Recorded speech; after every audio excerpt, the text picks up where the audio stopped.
Hey guys, what's up? Welcome back to my channel. I'm Kim Cohen and I'm so grateful to have you here. Welcome. Today I wanted to talk about a subject that I was asked so many questions about, which is biolocating and dream time. Let's get started. So one of my all-time favorite topics in the spiritual realm is dreams. Dreams when you go to bed. Dreams. I've always been a very big dreamer since I was a kid. I've always been super into dreams. I have developed, I think it's a skill set that you develop through your subconscious mind through the years. I've been developing this since I was a kid. I was always really into dreams. I would buy a dreams dictionary. I would write down my dreams as a kid. I'd always ask a million questions. I was always very obsessive with dreams and their meanings. At this point, I've kind of developed this skill set where they say that between a night you have 5 to 8 dreams. I sometimes can remember 6 dreams. Sometimes I can remember 7 dreams, 5 dreams. Averagely, I can remember 3 dreams a night. Very vivid. I know how to have lucid dreams. I know how to astral project. I know how to biolocate in dream time. I know how to do all sorts of crazy things in dream time, and I think it's such a cool, fun thing to do. So, in my Emery Smith series, on part 1, which many of you guys watched, I got so many DMs on Instagram, through my emails, through comments, asking me how did I biolocate. This is kind of a difficult thing to explain, so I will do my best to try to explain it because a lot of it is just feeling and vibes, right? So what biolocating means is, in dream time, is when 2 individuals in real time, in real life, decide on a location that they are going to meet at during their dream time. And once they're both asleep, they actually, I don't know exactly how you want to describe this, having an out-of-body experience, astral projecting into a location, into a sphere where they are there met and both of their souls actually meet. Because when we go to sleep, our soul goes somewhere.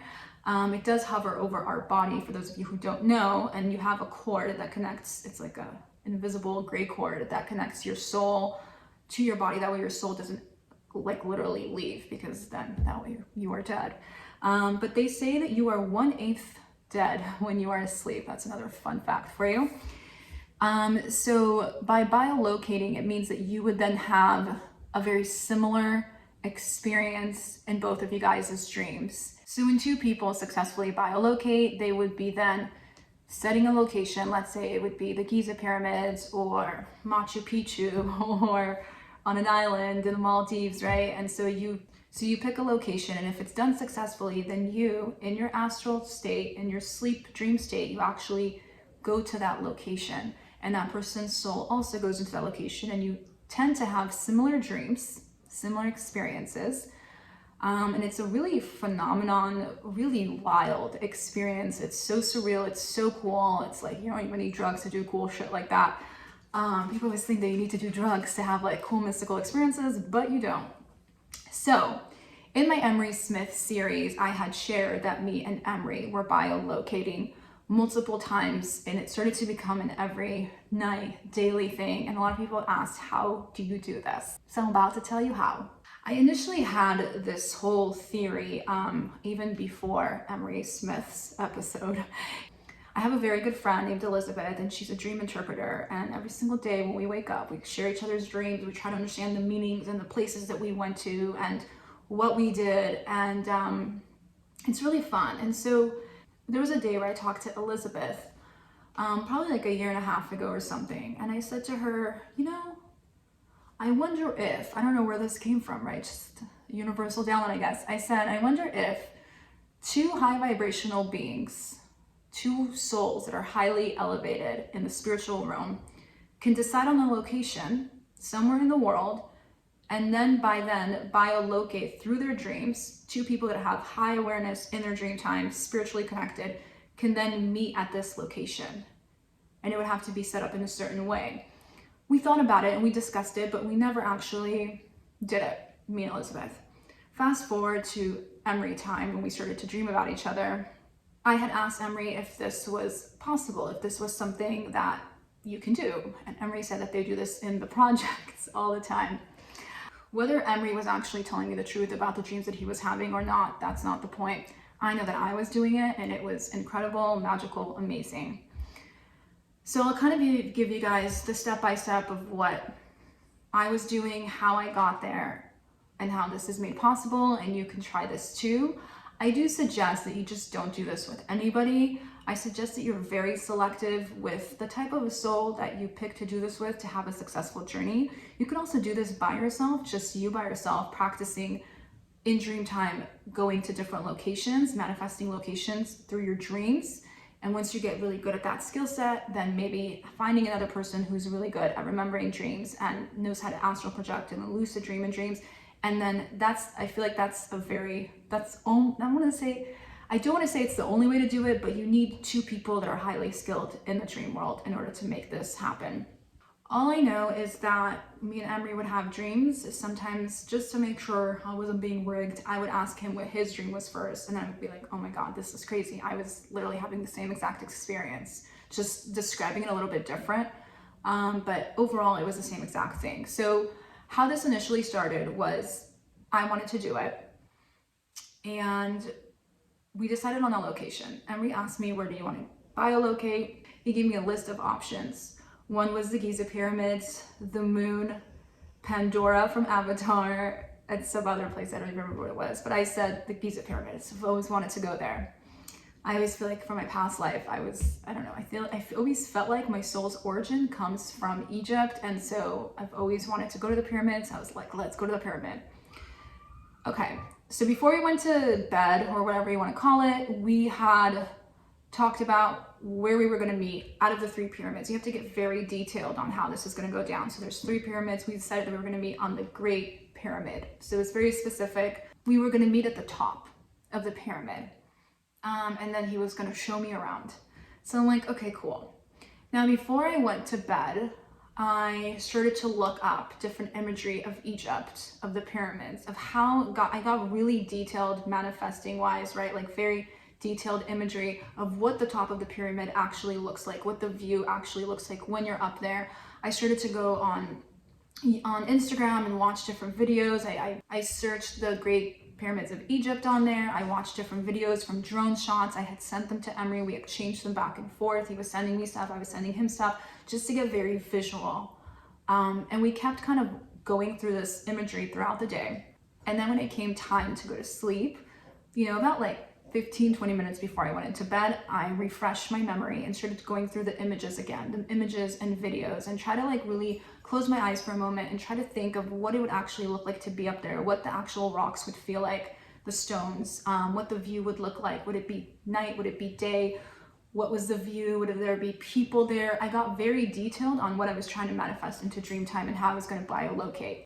As I was drifting into different brain waves and trying to relax myself and trying to go into a deep meditated state, I was watching these images, and I was also looking at Emery's videos and images, trying to combine what it would look like in my dreams once I met him up there. And this went on for a while until I was like pretty solid that like I have a clear image of what this dream is going to look like. It also takes like the swill of like I have to meet him there, right? Like you have to have the swill of like it's going to happen. Like it's not what if it doesn't happen? It's going to happen because I said it was going to happen, and just be very firm with yourself and just having like this strong faith and belief system that you are going to manifest this into your dream time. So as I set my phone aside, I'm like, okay, I'm ready to go there. I set my phone aside and I went to bed. And while I was closing my eyes, I was reviewing it again. And I kept telling myself, kind of like mental programming, you are going to meet Emery at the top of Giza Pyramid. It's going to be amazing. It's going to be amazing. You're going to meet Emery. You're going to meet Emery. Giza Pyramids at the top, right? And I kept saying this until I drifted into sleep time. Now what happened next was, it was actually very interesting because I was living at the time at the East Coast, which I currently am now, and Emery was on the West Coast. So I knew that I was going to sleep before he was. That was like subconscious too. So I went to sleep and I woke up in dream time, and all of a sudden I am in Egypt. And I'm like, I was at the bottom of the pyramid. It was really crowded. There was a lot of people, a lot of tourists, which is how I figured it would be, right? And I was looking for him. I was looking around. I was like, wait, is he here yet? Is he here yet? But I'm very like aware. My subconscious and conscious are really working in dream time. And so I was like, I can't find him. I can't find him. Wait a minute. Hold on. I said this in my dream. what if he's not here because he still hasn't gone to bed and his soul isn't here yet? And I said, I will come back. I'm gonna opt out of this and go into a different dream, and I will be back. I'm really good at doing that too. Skill sets throughout the years. There's amazing things that you can do in your dreams. So I said, I can't find him. He's probably not here yet. He's probably not sleeping yet. And I actually kind of looked at this kind of like an avatar. So like an avatar where they have the actual humans lying down in the med beds, and then they're having their subconscious go into Pandora as an avatar, right? I kind of looked at it kind of like a similar experience. And so I was like, you know what? He's not here yet. I opted out of that dream, went into a different dream. And then I went into a whole completely different dream without Emery in it. I had woken up, and in real time, in real life, I woke up. It was like 5, and I'm like, oh my God, wait, Emery is waiting for me. Shit, I have to go back. So I went back to sleep. Like I woke up in real life, and I was like, because I was so anxious the whole time, making sure that this was actually going to be successful. And so I went back to sleep. And as I went to sleep, all of a sudden, behold, I was kind of like my dream started like in the middle of the Giza pyramid. And it was really cool. I was also in the middle of the Giza pyramid. People were climbing from either ends. And I had Emery there looking down on me with his hand out. He's like, are you ready? And I was like, what? Oh my God, are we doing this? You're here? Oh my God, this is crazy. It was almost like subconsciously confusing because I was like, is this really happening? It felt very real. It felt like in a lucid dream. And he held my hand. We went up the pyramid. And then while we were walking up, I said to him, I'm like, this is going to take a really long time. Is there a way to do this faster? I'll never forget that. I'm like, I looked up and I'm like, this is going to take us a long time. So he said, sure. And all of a sudden we just kind of hopped or got onto, we just like skipped 50 stones or some shit and got up to the top, like almost to the top. There's like 5 more steps to the top. And I was like, oh, that was cool. And once we got up there, he said, I want you to meet my friends. And what was waiting up there were 3 gray beings, ETs. And I was like, oh, okay. Now I do want to say that this was actually a very interesting dream. This was a dream that I won't ever forget, because this was the first dream that I had of ETs. And I was like, what? This is crazy. Now they do say, like in the spiritual realm, that ETs manifest in different ways. They can manifest into your house, they can manifest out in the air, they can manifest, but a lot of times the way that they communicate with you, especially in the beginning, is through dream time, through your dreams, not to scare you, just to come gently towards you. So when I saw them there, I'm like, wow, I've never seen these before. I've never had a dream about them. This is actually really cool. This was kind of like a confirmation to me spiritually from the universe that this is actually happening.